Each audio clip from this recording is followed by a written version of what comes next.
Good morning, my beautiful budding bakers. Boo, boo, boo, boo. I am looking out at this most glorious Sunday morning and I decided I am going to do a Valentine special today. Now I know it's ages away to Valentine, but this is where I want to get you into training. This is for the kids because this is such an easy cake to do and yet it looks really challenging. It's not. Easy peasy. Have a look at this. So we have got a sponge. It's a Victoria sponge, but we've got an insert. So we have an insert of a dyed Victoria sponge inside the chocolate sponge, covered with the chocolate glaze. Boom, boom, boom. It is so easy. Every child in the world will be able to do this. It's so easy. So we're going to start with the Victoria sponge. Now, one of the things I'm going to do is I have run out of butter. How could I have run out of butter? But I use Flora plant-based when it's for a dairy-free cake. So I can actually make this a dairy-free cake. So the plant butter is absolutely gorgeous. This one is salted. It's more in tune with the Irish palate because then you don't have to add salt to the cake mix. Whereas if this was unsalted butter, I would add about a 1/4 teaspoon of salt just to give it a boom, boom, boom, boom. So in behind me, I'm having the mixer because the mixer is very loud when it's in front. And you know, with my track record with extension leads, it's not the best. So in goes 150 grams of my plant-based butter, followed by my caster sugar. So we've got 150. This is a very easy recipe to remember. Very easy recipe to remember. 150, 150, 150 and 3. 150, 150, 150 and 3. 150 of butter, 150 of caster sugar, 150 of plain flour, 3 eggs. We're going to add 2 teaspoons of baking powder as well to the mix. So in goes our caster sugar and our butter. I'm going to let that mix, mix, mix, mix, mix. Clean as you go, clean as you go. I have got my baking powder and I'm adding 2 teaspoons of baking powder into this mix. Give it a stir, stir, stir, stir, stir. Now, when it's a dairy-free cake, obviously you can't use buttermilk. This is 1 tablespoon of milk and it has 1 teaspoon of lemon juice added to it. You leave it for about 5 to 10 minutes and it curdles just like your buttermilk. That's going to give a lovely crumb to the cake. So that when it's dairy-free, you do not use buttermilk. You need to use soy milk and almond milk, coconut milk, anything other than dairy. So you've got your ordinary soy milk or your almond milk, add a teaspoon and it becomes your buttermilk. So we've our buttermilk. Now, the colour I'm using because of Valentine, I need a strong colour without it staining my teeth. So the colour I'm using is Progel, and at this stage I'm actually going to add it to the butter and the sugar because what I don't want is I don't want to overbeat the batter by adding it at a later stage. I'm just going to turn it up. So this is called Progel. You can get it in most sugar craft shops. You can get it in Stuff for Cakes in Galway. You can get it in Bake World with Peter. You can get it in Gingerbread House. You can get it in MP O'Sullivan. I'll put the links on the Facebook page and you'll see all the suppliers with regards to it. So Progel, absolutely fantastic. Now the next thing I'm going to add is I'm adding a 1/4 teaspoon of vanilla paste. Now the vanilla paste has a much stronger enhanced vanilla flavour. It's divine in this cake. If you don't have vanilla paste, you can use 1 teaspoon of vanilla extract. So I'm using it by eye.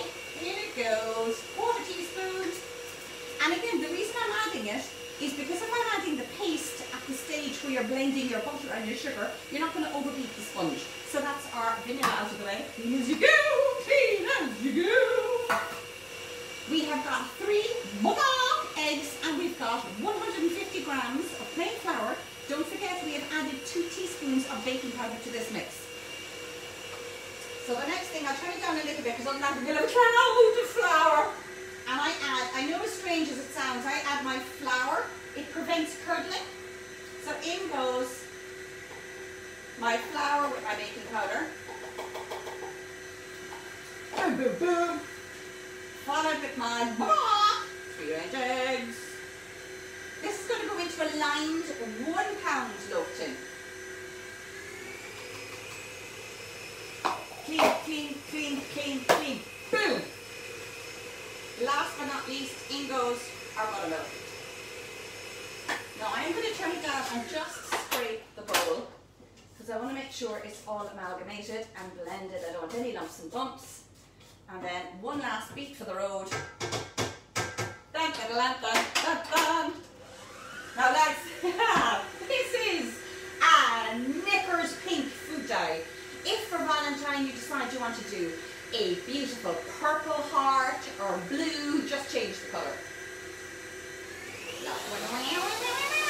Boom, done. So this is where we have got our batter. You can see how soft the batter is. It is beautiful. Now, I'm not even going to wash out this bowl because we will be doing the chocolate mix after this. Okay, so I've a lined tin. So what I've done is I've lined the base and I've just greased the side. Again, if you're going to have a dairy-free, remember you need to have the dairy-free spread on the outside as well. And in goes my batter. So just think of this recipe as basically 2 Victoria sponges. I think a lot of people, when they see these hidden surprise cakes and they go, oh my God, it looks so complicated. It is not complicated. You can even do this bit a day before and have it prepped so that you have the colour section all ready for your chocolate sponge. And the reason I'm getting every last morsel out of this bowl, not because my kids kill me for taking everything out of the bowl, but because I'm going to put in the chocolate mix. So there we have our pound tin. In it goes at 180 for about 40 minutes. So in that goes 40 minutes. Now we are going to repeat exactly the same again. So we have got our butter or our dairy-free block. Now another thing as well to use, you can actually use stork, but it must be stork block, not the soft blend stork, not the soft blend stork. That is not dairy free. You'll see that there are milk solids in it. So the block of stork would work as well. So in that goes. And the reason I'm doing this next is to just get it all in. So we've got 150 again, exactly the same thing with our butter. Clean as you go. I've added my baking powder to my flour, so that's 150 grams of plain flour and 2 teaspoons of my baking powder. The only difference is I have 1 teaspoon of cocoa powder. I have my vanilla extract in the buttermilk mix and I'm putting that into my chocolate. Anytime I am adding cocoa powder to a cake, I will always add it to a liquid, be it milk or water, because it's much easily, wow, that's beautiful grammar. It is much easier to add to your batter because cocoa powder dries out cake mixes. So if you've got a lovely chocolate paste like this, I am now going to add it to the stage where the butter and the sugar is beating away, and in goes my chocolate cocoa mix. Every last bit. Do not lick this, it is so bitter. Boink, boink, boink, boink, boink. And again, we're going to add our flour. Turn up the speed of it. So we've got our flour, followed by our 3-range eggs. They're large eggs, by the way. Just because I get large eggs for nearly everything I do, it's large.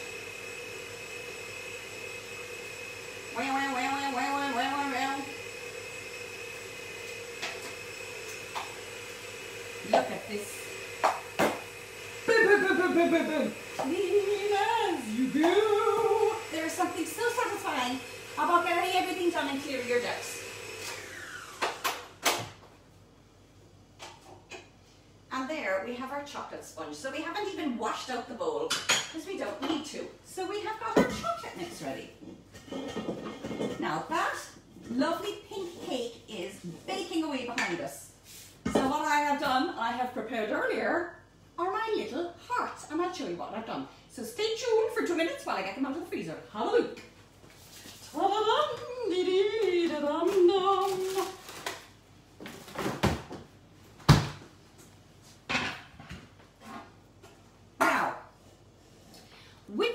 sponge that's baking behind me in the oven, out it pops. And all I have done is I have sliced the log. So I've sliced the loaf. I've sliced the loaf. I've taken the heel off on either side, and that could be chef's treat this morning. You can devour that with a cup of coffee. And I have literally cut finger width slices. You'll probably get about 9 slices for the loaf tin. And then what I've done is I've cut out these heart shapes. I have put them in the freezer deliberately because they're much easier, first of all, to hold because they're stable, and secondly, you're going to cover it with your batter in before it goes into the oven, and that takes time to defrost, so it's not going to overbake the centre of your sponge. And it is as easy as getting some of our chocolate mix and putting a little bit into the tray. So all this is basically is your base.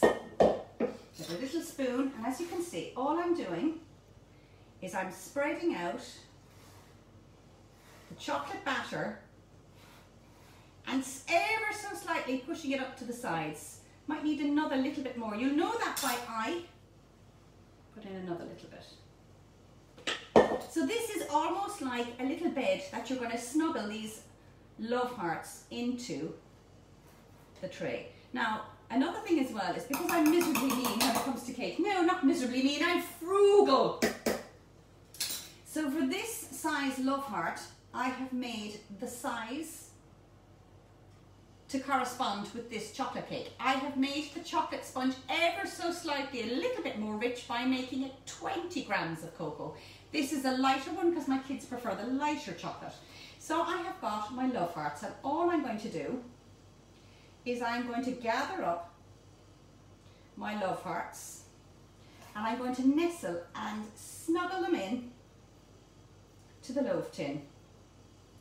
And as I am doing, I'm just gathering all my little pieces. So if you can see that, the wiggle, wiggle, wiggle, you normally get about 1, 2, 3, 4, 5, 6, 7, 8, 9, 10, and you have got your love hearts. Now they're snuggled because we have created a lovely base, and then all we're going to do is we're going to fill with the rest of our batter. Now another little tip, just because it makes life easier, is I would put the batter into a piping bag because then I've got more control. If you don't have a piping bag, you've got a trusty budding baker. I, at the moment, have my trusty, superb Lucy this morning. So my poor Leaving Cert student up on a Sunday morning to help her bothered mother, but of course she can't hold the bag because she's holding the camera because she's amazing. Thank you, Lucy. So all I'm doing now is I've put an open nozzle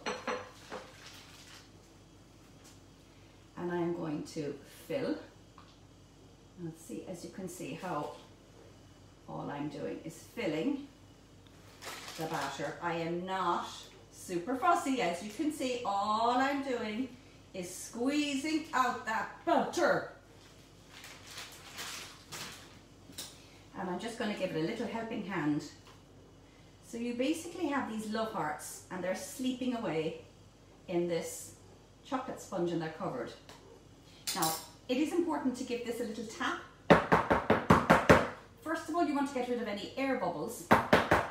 And secondly, as the hearts are all lined up, you want to make sure that all that batter has snuggled into the loaf tin, and that will go into the oven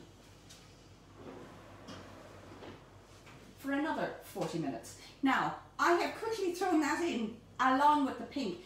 I tend to not open the oven door when I am baking, just because they can be a little temperamental. So if you don't have 2 pound tins, as in 2 1 pound tins, just wait until the pink sponge is done, wait until it's cool, and then wash the tin, reline it, and you're going to do the chocolate sponge. But it's important to freeze the love hearts. So the love hearts, you can decide whether you're going to go for a large love heart or the smaller love heart. The only reason I've gone for the smaller love heart is the metal shapes cut better and you've more definition, because the larger the heart can get a bit lost on the loaf. So I decided to make the love heart that little bit smaller so that it would show more on the chocolate sponge. Last but not least, but the easiest thing in the world is the topping. This is 40 grams of milk chocolate, 40 grams of dark chocolate, 40 grams of butter, and I'm going to put that into the microwave for about a minute. And while I'm doing that, I'm going to wash my hands. There. 2 minutes while I dry my hands. I'm all over the place this morning. So you can see these are the leftover crumbs. Now obviously I had a few cakes on the go, so I have lots of cake crumbs. Do not throw these out. This is where I will put up the recipe again for the cake crumbs for cake pops. So all you do is you break them up with your fingers. Now anything that has a crust, take that out, because I don't want the brown cross section. I want that lovely vibrant colour pink. And we're going to make cake pops. This demo, because I'm going to post up the recipe. We've done this a couple of weeks ago, a couple of months ago. It's been so long. But this is where you can use it for your cake pops. Now, particularly when you've got Valentine's Day only around the corner, put that into a freezer bag, put them into the freezer just like breadcrumbs. They will be perfect for your cake pops approaching Valentine.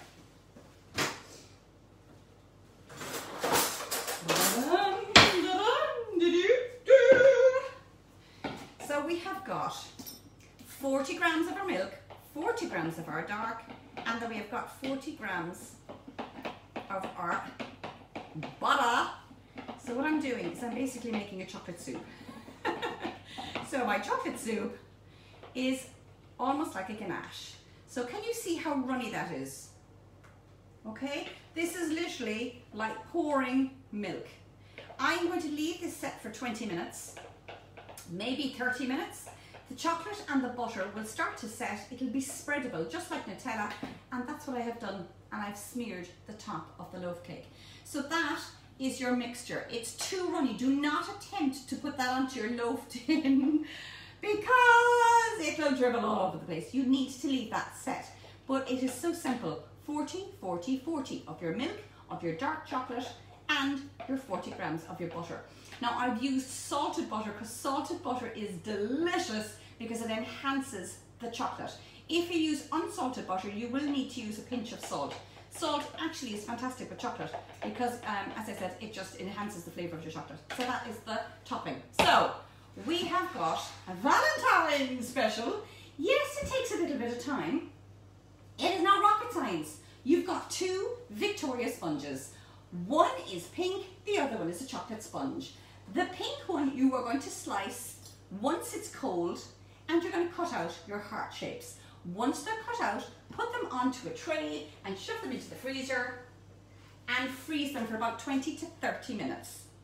Once they come out, this helps stabilize these love hearts, and they're lined up like little soldiers. They sit in a nestle of the chocolate sponge in that loaf pan. Cover it with your chocolate sponge, bung it into the oven, and then surprise! Valentine's surprise. So next week I have decided we're going to do teddy bears and we're going to do some modelling. So for those who would like to join me next Sunday, I will be there at 10. I will have a list of all my bits and bobs that I will use for next Sunday on Wednesday. So I shall see you next Sunday at 10.